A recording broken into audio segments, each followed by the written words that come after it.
Oh, hi. Welcome to Sewing Nerd Intro Card. I'm not going to edit this. I'm just going to do a one take because I really want to knock out a video today, but I have 1,000 things to do and I won't have time to edit. So this will be coming to you hot and fast.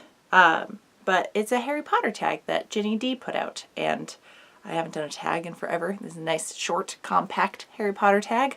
There's some really good questions. So, question number 1. What is your Hogwarts house?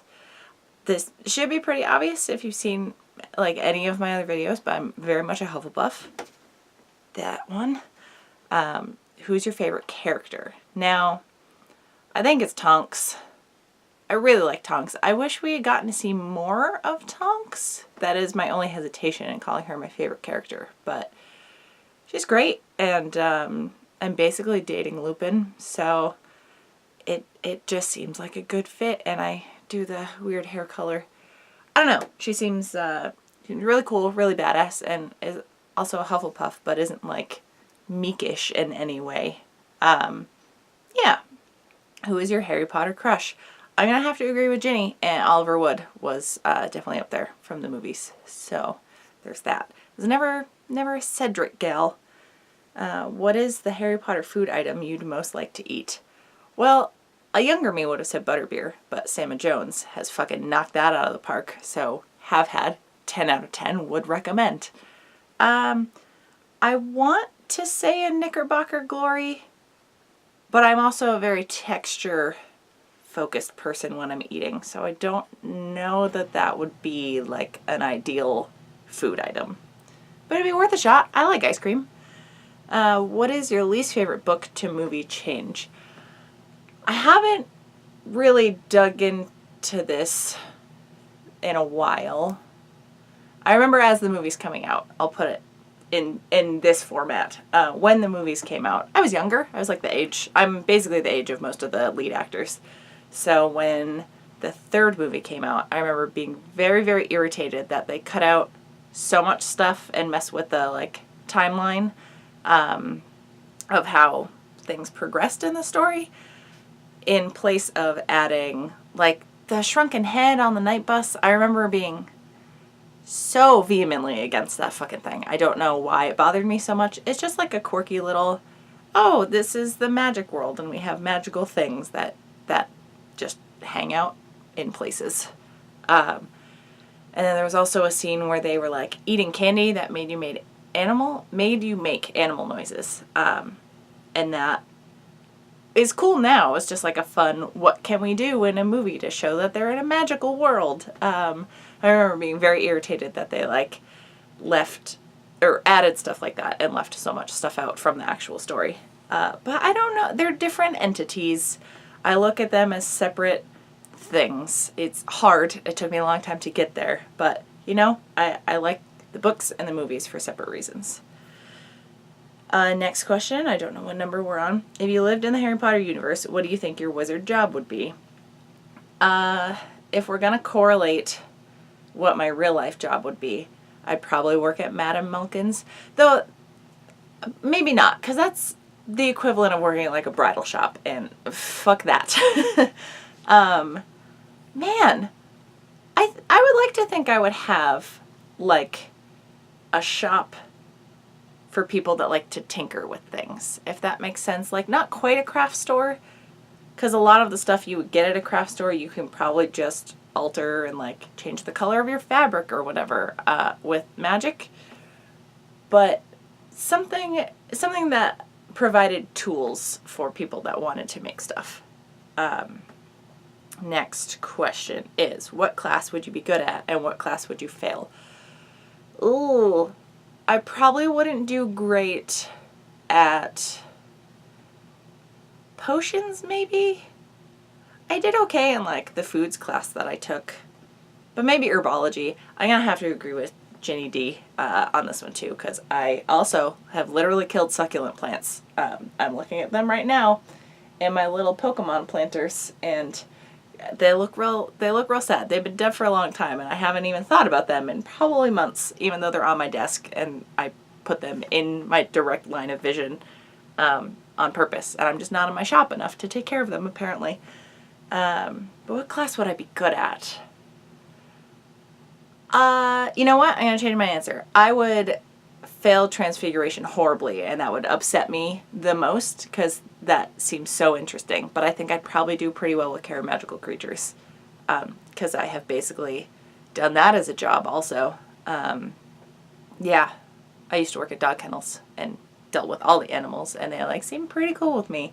My best friend's kind of the animal whisperer in the group of people I know, but I would like to think I'd be like right below her in class, so I'd be like second rank. And then, would you play Quidditch, and if so, what position?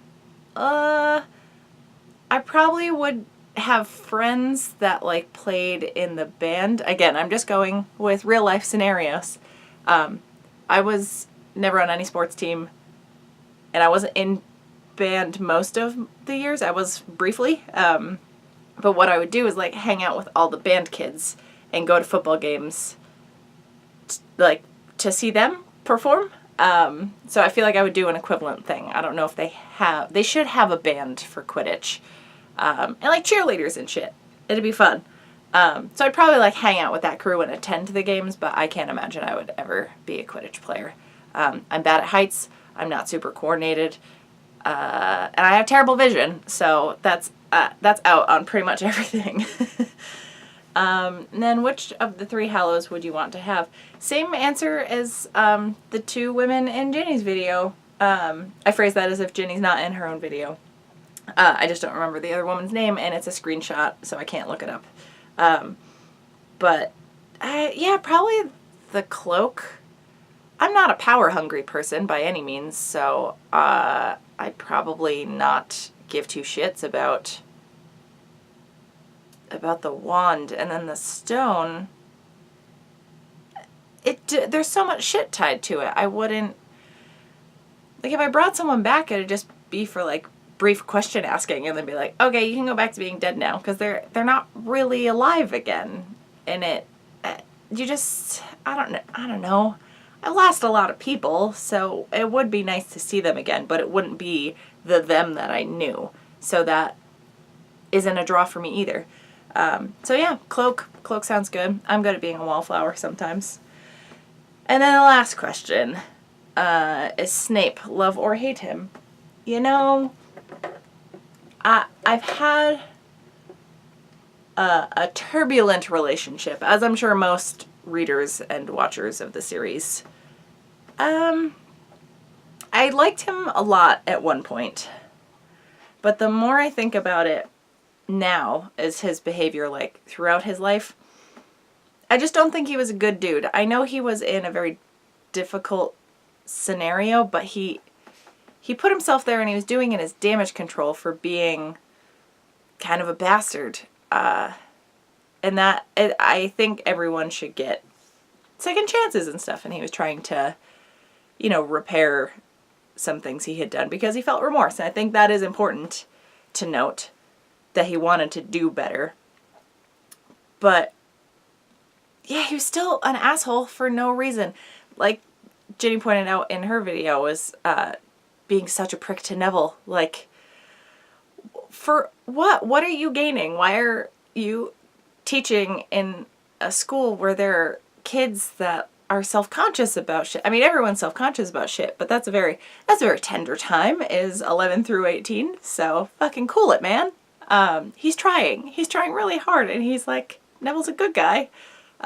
He's a good kid. He just gets flustered and isn't dumb, but is portrayed by Snape as like being a fucking idiot, which I can also relate to, because sometimes you just fumble over yourself hard enough that people are like, oh, they just cannot get their shit together, and maybe there's not enough lights on upstairs type of situation. So that side of me really resents Snape, and I don't know. I think he was brave at the end, but it was kind of just because he was making up for being such a coward in the beginning.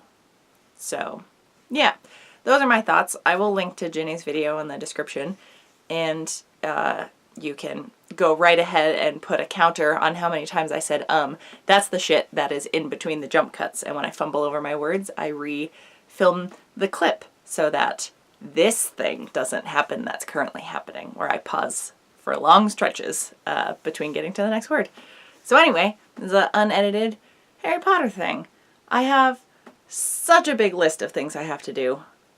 So I will hopefully, fingers crossed, have enough time to knock out a video tonight and have another one up tomorrow, which is like an actual sewing thing that I learned at work, which will be helpful because if you hate sewing buttons on by hand as much as I hate sewing buttons on by hand, this will be revolutionary for you. Well, it was revolutionary for me. I don't want to give my video that much credit.